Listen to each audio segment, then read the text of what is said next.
कृष्णा भक्तजनों, मैं नीलम आप सभी का आपके अपने चैनल प्रभु भक्ति संगीत में हार्दिक स्वागत करती हूँ। आज माघ मास के शुक्ल पक्ष की चतुर्दशी तिथि है और आज दिन मंगलवार का है। आप सभी का बहुत बहुत आभार जिन्होंने मेरे माघ मास के महात्म्य के सारे अध्याय अभी तक के सुने हैं। इसी तरह आपको माघ मास के बाद में अगले महीने का भी महात्म्य आपको सुनने को मिलेगा, तो आपसे आशा करती हूँ कि आप उसे भी अवश्य सुनिएगा। तो आइए आज हम सबसे पहले प्रारंभ करते हैं गणेश भगवान की कथा से। तो बोलिए गणेश जी महाराज की जय हो। एक छोटे से गांव में गणपति नाम के एक ब्राह्मण रहते थे। वह वेदों और पुराणों के अच्छे ज्ञाता थे। गणपति भट्ट को लगता था कि वर्मा भगवान का स्वरूप गणेश जी जैसा है और उनके दर्शन मात्र से मुक्ति प्राप्त हो जाती। वे गणेश जी भगवान के परम भक्त थे। एक बार गणपति भट्ट ब्रह्म पुराण पढ़ रहे थे तो उसमें लिखा था, नीलगिरी में भगवान जगन्नाथ परम ब्रह्मा के रूप में प्रकट हुए। व्यक्ति को उनका दर्शन मात्र से मोक्ष की प्राप्ति होती है। उनके दर्शन करने वाले सभी को यमराज का कभी सामना नहीं करना पड़ता। तो गणपति भट्ट पर वर्मा के दर्शन के लिए जगन्नाथपुरी की यात्रा पर चल पड़े। मार्ग में भीख मांगकर जो कुछ भी प्राप्त हुआ उससे अपने पेट की भूख शांत कर लेते। अगर किसी दिन भोजन नहीं मिलता तो पत्ते खाकर जल पीकर भूख मिटा लेते। लंबी यात्रा करते करते गणपति भट्ट जगन्नाथपुरी के प्रवेश द्वार पर पहुंच गए और उधर नाला थाला के पास पहुंचकर विशेष मान्यता है कि जो भी इस स्थान को पार करके पूरी धाम पहुंचता है उसे कभी भी यमराज दंड नहीं देता। तो गणपति भट्ट वहां पर रुक गए। स्नान करने के बाद कुछ समय के लिए परम ब्रह्मा का ध्यान करने के लिए वहीं बैठ गए। उन्होंने देखा कुछ श्रद्धालु जगन्नाथपुरी मंदिर की ओर से आ रहे हैं। सभी बहुत ही प्रसन्न लग रहे हैं और उनके चेहरे पर संतुष्टि के भाव थे। उनके हाथों में जगन्नाथ जी का प्रसाद था। तो गणपति भट्ट ने उन भक्तों से पूछा कि आप लोग कहाँ से आ रहे हैं। तो वे श्रद्धालु कहने लगे, हम जगन्नाथ मंदिर के दर्शन करने के पश्चात 5 दिनों के बाद अपने घर वापस लौट रहे हैं। जगन्नाथ जी के दर्शन करके हम बहुत प्रसन्न थे। तो गणपति भट्ट ने हैरान कर होकर पूछा कि आपको परम ब्रह्मा के दर्शन हुए। तो श्रद्धालु कहने लगे, हाँ, हम लोगों ने वहाँ परम ब्रह्मा के दुर्लभ दर्शन किए हैं। तो उनकी बात सुनकर गणपति भट्ट ने फिर पूछा कि क्या आपने वहाँ परम ब्रह्मा के दर्शन ही किए हैं। तो सभी ने प्रसन्नचित होकर बताया कि हाँ, हम सभी ने वहाँ पर परम ब्रह्मा के दर्शन ही तो किए हैं। तो गणपति भट्ट विचार करने लगा, यह कैसे हो सकता है। अगर इन भक्तों ने परम ब्रह्मा के दर्शन किए होते तो यह लोग अपने घर की ओर वापस कैसे लौट रहे हैं। इनको तो परम ब्रह्मा में विलीन हो जाना चाहिए था। फिर उन्होंने पुराण में दोबारा पढ़ा। उसमें लिखा था, जो परम ब्रह्मा के दर्शन करता है उसे मोक्ष प्राप्त होता है। तो फिर यह लोग दर्शन करने के पश्चात अपने घर कैसे लौट सकते हैं। अब गणपति भट्ट का मस्तिष्क उस समय भ्रमित हो रहा था। उनकी समझ में कुछ नहीं आ रहा था कि क्या सही है और क्या गलत है। एक पल के लिए उनके मन में विचार आया कि मेरा तो इतनी दूर आना व्यर्थ हो गया, आत्महत्या करके अपना शरीर त्याग देता हूँ। फिर उन्हें पुनः ध्यान आया कि पुराणों में लिखा है आत्महत्या नहीं करनी चाहिए। उधर पुरी में बैठे जगन्नाथ जी भगवान समझ गए कि मेरा भगत तो भ्रमित हो रहा है। तो उन्होंने एक ब्राह्मण का रूप धारण किया और गणपति भट्ट के पास जा पहुंचे और वहां जाकर कहने लगे, आप इतने विचलित क्यों लग रहे हैं। गणपति भट्ट ने उनकी ओर देखकर पहले तो बड़े ही आदरपूर्वक प्रणाम किया, फिर कहा, मैंने तो पुराणों में पढ़ा है कि नीलगिरी में परम ब्रह्मा के दर्शन होते ही मोक्ष की प्राप्ति होती है, लेकिन मुझे तो यहाँ आकर पता चला कि यहाँ कोई परम ब्रह्मा है ही नहीं। तो ब्राह्मण पूछने लगे, आपको ऐसा क्यों लगता है। तो गणपति भट्ट कहने लगे, मैंने पढ़ा है जो व्यक्ति परम ब्रह्मा के दर्शन करता है उसका शरीर तो परम ब्रह्मा में विलीन हो जाता है, लेकिन मैंने तो भक्तों को उनके दर्शन के पश्चात अपने घर जाते हुए देखा है। अगर वास्तव में यहाँ कोई परम ब्रह्मा होते तो वो लोग घर कैसे जा रहे हैं, उन्हें मुक्ति क्यों नहीं मिली। तो ब्राह्मण के वेश में आए जगन्नाथ जी मुस्कुराते हुए बोले, भगवान जगन्नाथ को कल्पतरु के नाम से भी जाना जाता है, अर्थात वे सबकी इच्छाएं पूर्ण करते हैं। इसलिए जो भक्त दर्शन के पश्चात घर लौटने की इच्छा से जाता है तो वह घर वापस लौटता है। जिनकी जैसी कामना होती है जगन्नाथ जी उनकी मनोकामना पूर्ण करते हैं। जगन्नाथ जी के धाम में जो भक्त जैसी इच्छा लेकर आता है उसे उसी कामना के अनुसार फल मिलता है। इसलिए यह मत सोचो कि यहाँ पर परम ब्रह्मा के दर्शन नहीं होते।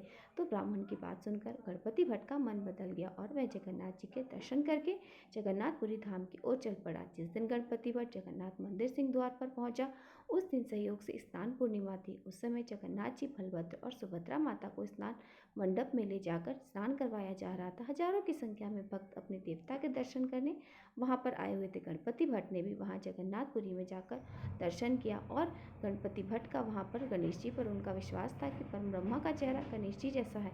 जब उन्होंने जगन्नाथ जी का चेहरा गणेश जी जैसा दिखाई नहीं दिया तो वे उनको बिना प्रणाम किए निराश होकर लौट गए। अपने भक्त को निराश होकर जगन्नाथ भगवान कैसे जाने देते। तो जगन्नाथ भगवान ने उसी रात राजा के एक सेवक को सपने में दर्शन दिए। जगन्नाथ जी भगवान कहने लगे, मेरा भक्त इतनी दूर से मेरे दर्शन के लिए आया था, लेकिन मेरा चेहरा गणेश जी जैसा नहीं था, तो वह निराश होकर लौट रहा है। इसलिए तुम तुरंत जाओ और उसे वापस बुला कर लाओ और उसे बोलो कि वापस आकर गणेश जी के मुख के दर्शन तो करे। तो यह सुनकर राजा का सेवक तुरंत उठा और गणपति भट्ट को ढूंढने के लिए चल पड़ा। गणपति भट्ट बड़ा ही उदास होकर जा रहा था, तो उसके पास पहुंचकर वो कहने लगा कि आप तो बहुत ही भाग्यशाली हैं। जगन्नाथ भगवान आपको स्वयं दर्शन देना चाहते हैं, अतः आप मेरे साथ पुनः मंदिर चले, जहाँ आपको परम ब्रह्मा के दर्शन होंगे, जहाँ भगवान परम ब्रह्मा के रूप में सभी को दर्शन देते हैं और आप वहाँ से वापस लौट रहे हैं। ऐसा कैसे हो सकता है? चलो आप मेरे साथ भगवान के दर्शन करने के बाद ही जाना। तो गणपति भट्ट कहने लगे, वहाँ पर परब्रह्मा कहाँ है? उनका चेहरा गणेश जी जैसा तो नहीं है, और मेरा दृढ़ विश्वास है कि परब्रह्मा का चेहरा गणेश जी के मुख के समान है। मुझे तो उनके चेहरे पर सूंड भी नहीं दिखाई दी। तुम मुझे वापस लौटने के लिए क्यों कह रहे हो?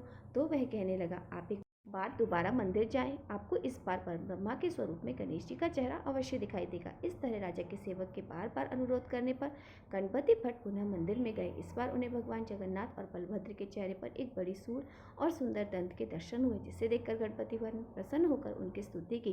गणपति भट्ट परम ब्रह्मा के ध्यान में लीन होकर पृथ्वी पर गिर पड़े और उनकी आत्मा प्रभु में विलीन हो गई। वहाँ पर उपस्थित भक्त इस बात को प्रत्यक्षदर्शी बन के कहते हैं कि इसके पश्चात वहाँ पर शाही स्नान पूर्णिमा के दिन जगन्नाथ जी का हाथी वेश या फिर गजानन वेश बनाया जाता है। तो यह थी गणेश जी के परम भक्त की कहानी। बोलो गणेश गजानन की जय हो। अब हम सुनते हैं माघ मास के महात्म्य का अगला अध्याय। इससे पहले की कथा में आपने सुना था किस प्रकार दीर्घिका ने उदय होने से सूर्य को रोक दिया था, क्योंकि अनजाने में दीर्घिका ने शूल को हिला दिया था जिस पर मांडव मुनि बैठे थे। उस शूल के हिलने से मांडव मुनि को बहुत पीड़ा हुई। तब उन्होंने दीर्घिका कि अगली सुबह होने से पहले ही उसके पति की मृत्यु हो जाएगी, ऐसा उन्हें श्राप दिया था। तब पतिव्रता दीर्घिका ने सूर्यदेव को ही उदय होने से रोक लिया था। तब सभी देवताओं ने दीर्घिका से प्रार्थना की कि वे सूर्य उदय होने दें। उसके बाद दीर्घिका के पति की आयु वो बढ़ा देंगे और उनके पति को पुनः जीवित कर देंगे। और तब दीर्घिका उस चीज़ के लिए मान गई थी। दीर्घिका के मानने के बाद में जिसके बाद वे सभी शाप जो थे वो सत्य हो गए थे, और दीर्घिका का ब्राह्मण पति जो था वो भी शाप से मुक्त हो गया था और उसे पुनर्जीवन भी मिल गया था। तब देवताओं ने मांडवी मुनि को शूली से उतार कर कहा कि मुनि, आपने जो श्राप दिया था वह आपका वचन सत्य किया गया। सूर्य की किरणों के स्पर्श से वह कोढ़ी ब्राह्मण मर गया। इसके बाद पुनः हमने इस स्त्री के साथ उसे तरुण जीवन प्रदान किया है, अतः अब आप हम अपने आश्रम को पधारिए और हमसे वर मांगिए। तब मांडव जी ने कहा, हे सुरश्रेष्ठ कर, मैं आप लोगों से वरदान ग्रहण करूंगा, परंतु यह धर्मराज मेरे एक प्रश्न का निर्णय करें। संसार में समस्त प्राणियों के लिए सुख और दुख के रूप में उनके पूर्व जन्म का शुभाशुभ कर्म ही शुभ उपस्थित होता है, अतः हम अपने इस जन्म में जो भी सुख या दुख भोगते हैं वो सब हमारे जन्म के कर्मों का ही फल है। यह सर्वथा सत्य सिद्धांत है। मैंने इस लोक या परलोक में कौन सा पाप किया जिससे मुझे ऐसी वेदना प्राप्त हुई, तो ऐसा दुख मिला? किसी भी प्रकार मेरी मृत्यु भी नहीं हुई। तब धर्मराज जी ने कहा, हे ब्राह्मण, तुमने दूसरे शरीर में बचपन के समय तीखे शूल के आगे के भाग से पृथ्वी के एक जीव को बींध डाला था। यही एक पाप तुमसे हुआ था। इसके सिवा दूसरा कोई थोड़ा सा भी पाप नहीं दिखाई देता, इसलिए तुम्हें इस दशा में डाला गया, अर्थात इस जन्म में भी तुम शूल की नोक पर बिठाया गया था। श्री सूत जी कहते हैं, धर्मराज की यह बात सुनकर मांडव मुनि को बड़ा रोष हुआ। तब मांडव जी ने अपने सामने खड़े हुए धर्मराज जी से कहा, धर्मराज, तुमने बड़े ही थोड़े से अपराध के लिए इतना महान दंड दिया, इसलिए तुम मेरा भी शाप ग्रहण करो। तुम मानव शरीर पाकर शूद्र योनि में स्थित होकर जाति संघात जनित महान दुखों का उपभोग करोगे। और आज से मैंने समस्त देहधारियों के लिए यह व्यवस्था कर दी है कि 8 वर्ष से ऊपर का मनुष्य ही मेरी निंदी कर्म के कारण दंड का भागी होगा, अर्थात बचपन में किए गए किसी भी अपराध का दंड उसे अगले जन्म में प्राप्त नहीं होगा। ऐसा कहकर मांडव मुनि शूली की पीड़ा से मुक्त होकर अभिष्ट दिशा की ओर चल दिए। उन्हें जाते हुए देखकर सभी देवताओं ने कहा, भगवान धर्मराज तो केवल न्याय करते हैं, इसलिए आप उन्हें श्राप के द्वारा शूद्र मत बनाइए, अब इनके ऊपर कृपा कीजिए। मांडव जी ने कहा, मैंने जो बात कह दी वो कभी झूठ नहीं हो सकती। निश्चय ही धर्मराज शुद्ध योनि में पड़ेंगे, फिर भी शूद्र योनि में रहते हुए भी उन्हें उत्तम ज्ञान की प्राप्ति होगी और वह पुनः परम उत्तम धर्मराज पद को प्राप्त कर लेंगे। उन्हें इसी क्षेत्र में रहकर शांत भाव से भगवान शंकर की आराधना करनी चाहिए।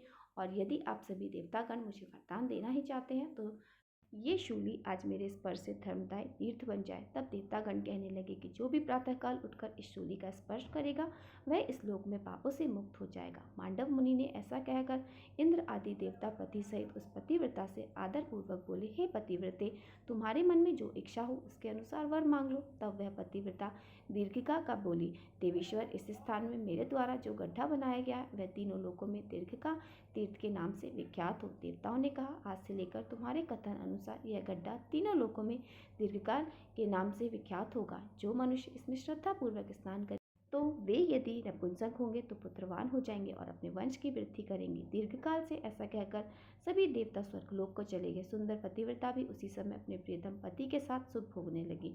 अंतिम व्यवस्था आने पर उसने हाटकेश्वर क्षेत्र में अपने दीर्घकाल तीर्थ का सेवन किया। फिर कालवश अपने पति की मृत्यु देखकर उसने भी शरीर त्याग दिया और पति के साथ वह भी ब्रह्मलोक को चली गई। हे इसी प्रकार हे ऋषियों, मैंने यह तीर्थ का वर्णन किया है। सब ऋषिगण ने पूछा, हे सूची, तपस्वी मुनि श्रेष्ठ मांडवी को किसने और किस कारण सूली पर चढ़ाया था? तब श्री सूची बताने लगे, हे महर्षियों, पूर्व काल में मांडवी मुनि बड़ी श्रद्धा के साथ तीर्थ यात्रा करते हुए इस क्षेत्र में आए थे। यहाँ विश्वामित्र संबंधी पावन तीर्थ में जाकर उन्होंने पितरों का तर्पण किया और सूर्य को तपस्या करते हुए सूर्य देवता संबंधी सूक्त का पाठ करने लगे। उसी समय कोई चोर किसी का धन चुरा कर भागा और उसी ओर निकला। उस चोर का पीछा करते हुए कोई दूसरा मनुष्य भी उसके पीछे ही निकला वहां आ गया। तब चोर ने मुनीश्वर को मौन देखकर वह धन उसके आगे रख दिया और खुद किसी गुफा के अंदर जाकर छिप गए। इतने में ही उस धन को वापस लेने के लिए बहुत सारे मनुष्य वहां इकट्ठे हो गए। उन्होंने मुनि के आगे धन का वह गट्ठर देखकर पूछा, महाभागे, चोर यह धन लेकर कहाँ से आया? बताइए, वह किस मार्ग से निकला है? मांडव जी यह जानते हुए भी कि चोर गुफा में छुपा हुआ है, कुछ नहीं बोले, मौन व्रत में ही लीन रहे। बार बार पूछे जाने पर भी जब मुनि कुछ नहीं बोले, तब आपस में सलाह करके यह निश्चय किया गया कि अवश्य यही चोर है। हम लोगों को अपने पीछे लगाकर अब साधु बनकर बैठ गए हैं और वे सब दुरात्मा आभीर थे। उन्होंने ऐसा निश्चय करने के बाद फिर कुछ सोचा विचारा नहीं, बल्कि मुनि को तुरंत ले जाकर वन के भीतर सूली पर चढ़ा दिया। इस प्रकार मांडव मुनि को निर्दोष होते हुए भी अपने पूर्व कर्म के परिणाम के स्वरूप शूली की प्राप्ति हुई। श्री सूजी कहते हैं, अब अन्न और जल के दान की महत्ता के बारे में भी जानिए।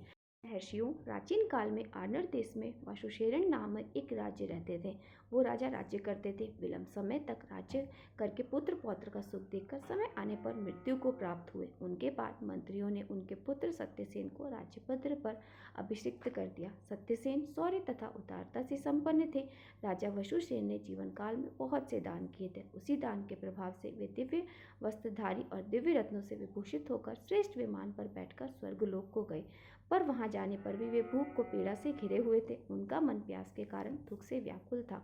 उनका मुंह सूखा जा रहा था। उन्होंने इंद्र के निकट जाकर कहा, हे सुरश्रेष्ठ, मुझे भूख प्यास बड़ा कष्ट दे रही, इसका क्या कारण है बताइए। हे सचिपति, भूख से अत्यंत पीड़ा रहने वाले पुरुष को इन दिव्य आभूषणों, वस्त्रों और विमान आदि से क्या सुख मिलता है? तब देवराज इंद्र ने जो कुछ भी कहा उसका वर्णन आप सब अगले अध्याय में जरूर सुनिएगा। आशा करती हूँ आप सभी को आज की वीडियो पसंद आई होगी। अगर वीडियो पसंद आई हो तो वीडियो को लाइक और मेरे साथ जुड़े रहने के लिए चैनल को सब्सक्राइब अवश्य कर लीजिए। हरे कृष्णा।